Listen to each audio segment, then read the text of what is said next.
Welcome back to another video in Spanish Essentials. Today we're continuing our discussion of using adjectives to describe ourselves. We're going to introduce some new categories of people, as well as give you a hefty list of new vocabulary, common adjectives that you'll use with these functional language chunks. So we've thus now been well accustomed to using yo soy and tú eres, I am and you are. And our last video introduced she is and he is, ella es and él es.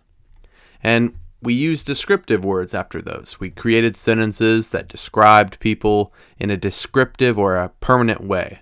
Maybe it's part of their personality or their physical characteristics, but again, we're focusing on the description of people. They are in Spanish is ellos son. You'll notice we're not using the functional language chunk S anymore. You'll see back here we have ella and él es, he and she is.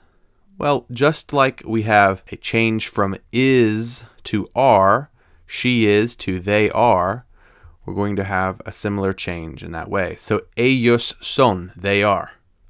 And we can make sentences similar to those sentences in our last video. Ellos son mis amigos.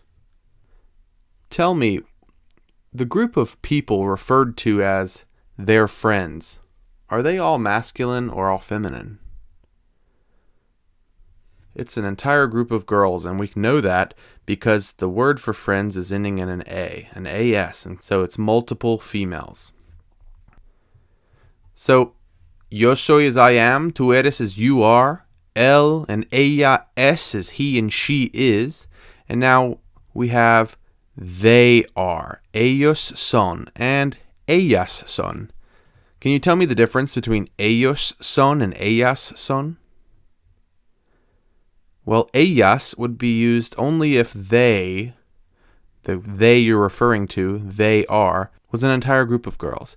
You wouldn't use ellas in any other situation than an entire feminine group, all women or all girls. Here's some new vocabulary. Alto or alta is tall. Bajo and baja is short. Rubio and rubia is blonde. Moreno, morena, brunette. Simpático, simpática, nice. Guapo, guapa, good looking. Gracioso, graciosa, funny. You'll notice each of these words, each of these descriptive words, adjectives, have two different versions, one ending in an O and one ending in an A. You must apply the correct ending based on the person you're describing. If you're describing your mother, you will use all of the adjectives ending in A's. And if you're describing your father, you'll use the adjectives that end with O. Let's do a reading activity. I want you to try to read through these sentences and see if you can tell me if the group being described is a group of all girls, a group of all guys, or a mixture of the two.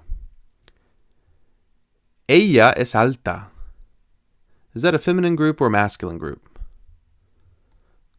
That's feminine. Ellas son bajas. Again, feminine. These are both feminine because the adjectives end in A or AS. Notice that when we had ellas, they were short, ellas. Because ellas was plural, we had to say short in the plural form. Ellas son bajas. You could never say ellas son baja. You must have this plural. And so in many cases, your endings for the person that you're describing is also going to have the same ending in the adjective. AS and AS. Single A, single A. Yo soy rubio. I am rubio. What does that mean?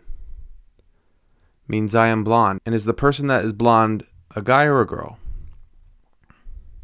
It is masculine, so it's a guy.